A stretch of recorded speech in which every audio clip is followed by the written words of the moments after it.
Welcome back, and let's continue with this figure here. If you look, following interface, of course, after interface, mitosis divides duplicated chromosomes between two nuclei. Cytokinesis divides the cytoplasm. So cytokinesis divides the cytoplasm, while mitosis divides the chromosomes or into two nuclei. This divides the cytoplasm. So in this diagram, the mitosis stage is greatly expanded to highlight its four major phases. So the first phase is interphase. Here, the cell copies its DNA and grows in preparation for division. The DNA is loosely organized during interphase. So if you look clearly, you will see that the DNA is just loosely organized, just like thins of thread. So this is what you see in the microscope actually. This one is a model to help you see and understand clearly. Next, mitosis divides a cell's nucleus into two nuclei, each with two identical sets. So the first part of mitosis is actually the prophase. So during prophase, chromatins condense. Chromatins condense into tightly coiled chromosomes. So these ones were chromatins.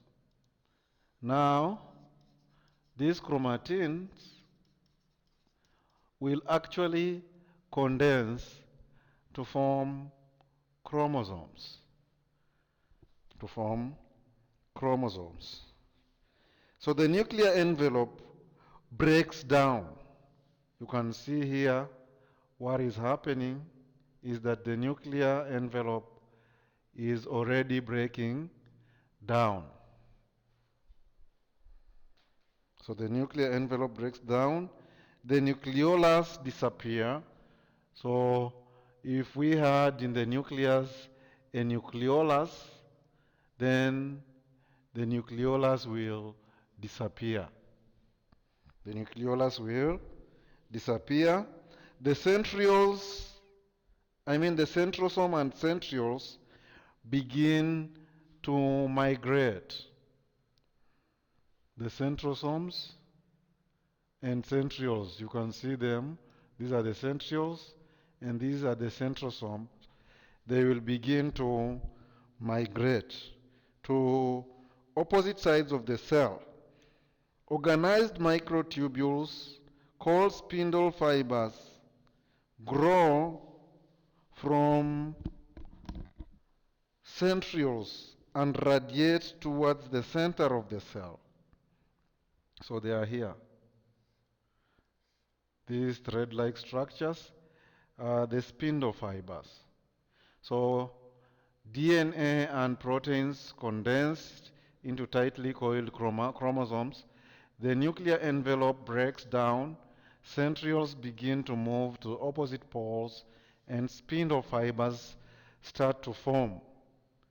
During metaphase, the spindle fibers attach to each chromosome. So they'll attach themselves to each chromosome. They align the chromosomes along the cell equator.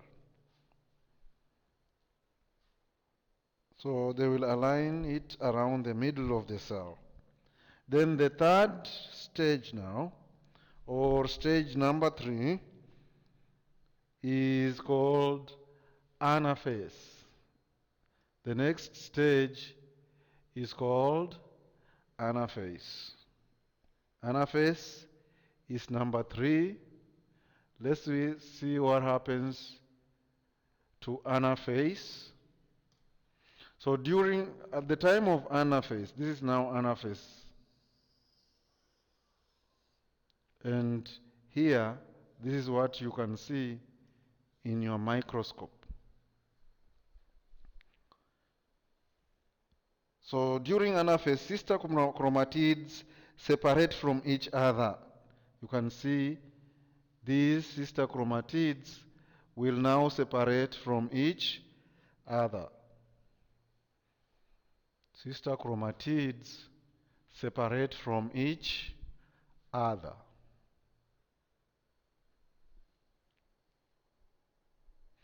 The spindle fibers begin to shorten. So these spindle fibers here, they will begin to shorten, which pulls the sister chromatids away from each other and towards the poles, opposite sides of the cell.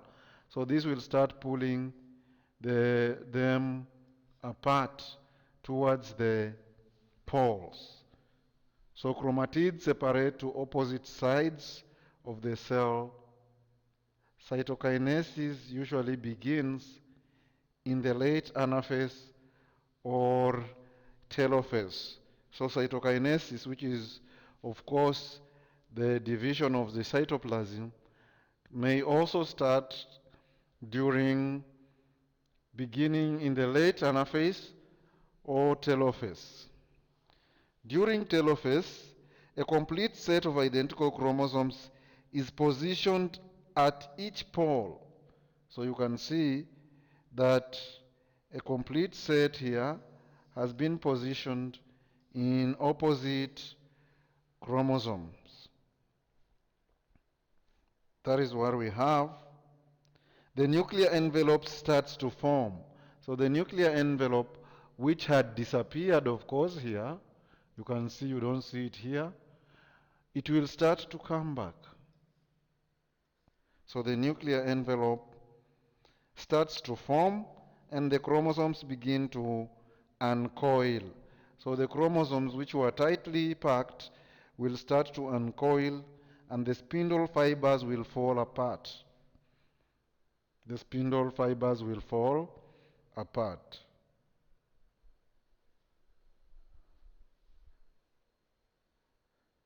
So how many chromosomes does the cell have at the start of mitosis? How many does it have after cytokinesis? So the cell at the start of mitosis is having a double set of chromosomes, but after cytokinesis, it will be having a single set. So what happens during cytokinesis? Cytokinesis divides the cytoplasm. So it divides the cytoplasm into 2 cells and completes a full stage of the cell cycle. So cytokinesis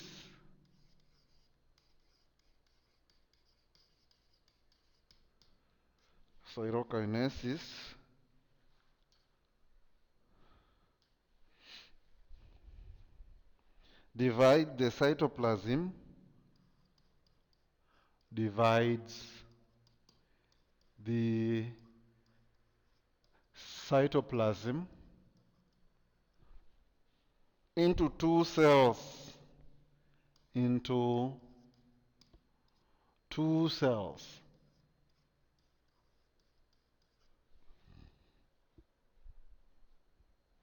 and completes a full stage of the cell cycle.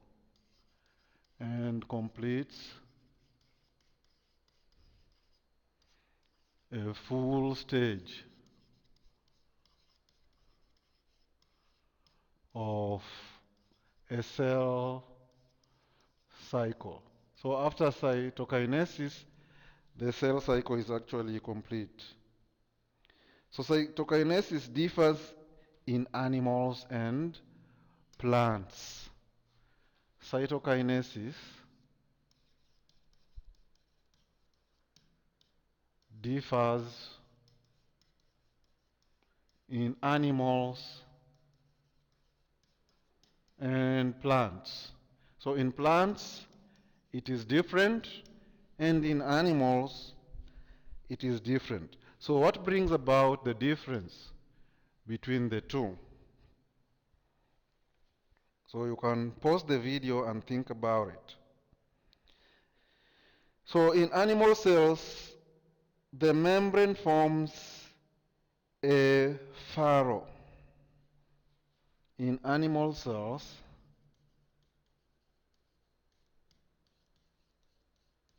in animal cells,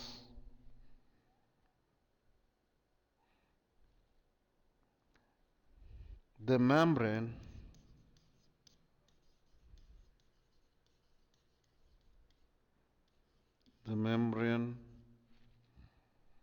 forms a furrow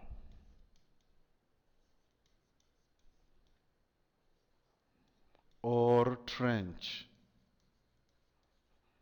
a furrow or trench that is pulled inwards by tiny filament, that is pulled inwards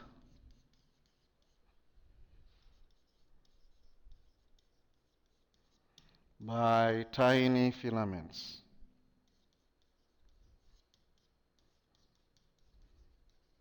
So it will be pulled inside or inwards by tiny filaments like a drawstring, like a drawstring.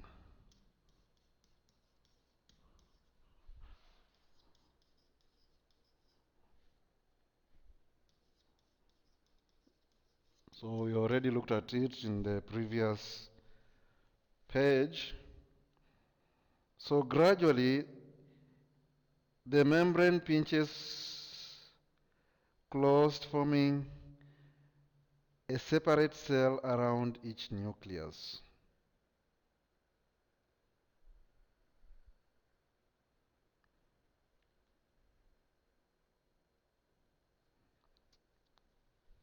So during cytokinesis in plant cells, the membrane cannot pinch inwards.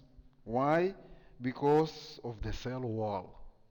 The big problem here is the cell wall. So instead, a cell plate forms between the two nucleus. In plants, in plant cells, a cell plate forms between the two nuclei, forms between the two nuclei. So between the two nuclei, we will have a cell plate.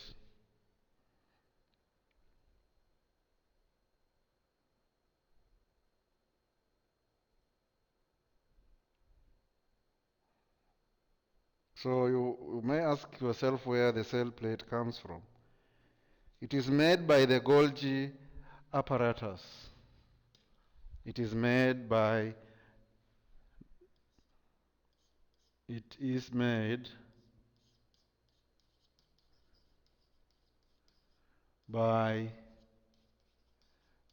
Golgi apparatus, or some people call it the Golgi body. So sometimes people will call it the Golgi body, which supplies the new plasma membrane. So a new wall then grows as cellulose. A new wall then grows as cellulose. A new wall then grows as cellulose. So a new wall will grow as cellulose.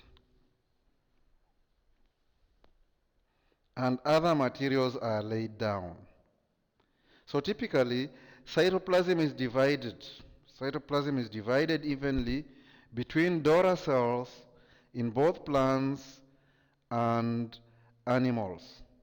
So the formation of new cells is critical in both multicellular and single-celled organisms. Single-celled organisms use cell division for reproduction. Single-celled organisms use cell division for reproduction. Single-celled organisms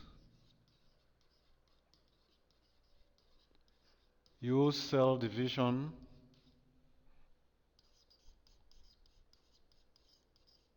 for reproduction. So they use it for reproduction. Whereas multicellular organisms use it for growth, development, and repair. They use it for growth, development, and repair.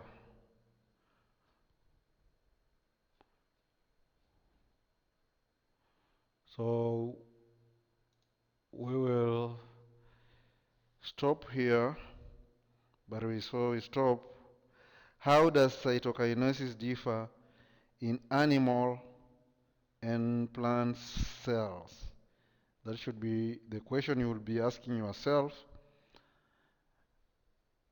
at the end of this video. How does cytokinesis differ in animal and plant cells? So as we saw, cytokinesis actually in animals will form a furrow or a trench that is pulled inwards by tiny filaments like a drawstring. But in plants, a cell plate forms between the two nuclei. And normally it is produced by the Golgi apparatus. And then after the cell plate, a new wall then grows as cellulose and other materials are added to it. And that is the difference between actually the division, cytoplasm in plants and animals. In plants, there must be a cell plate. In animals, there will be a furrow or a trench. So we'll stop here for this video. Hope we are together and keep tuning in.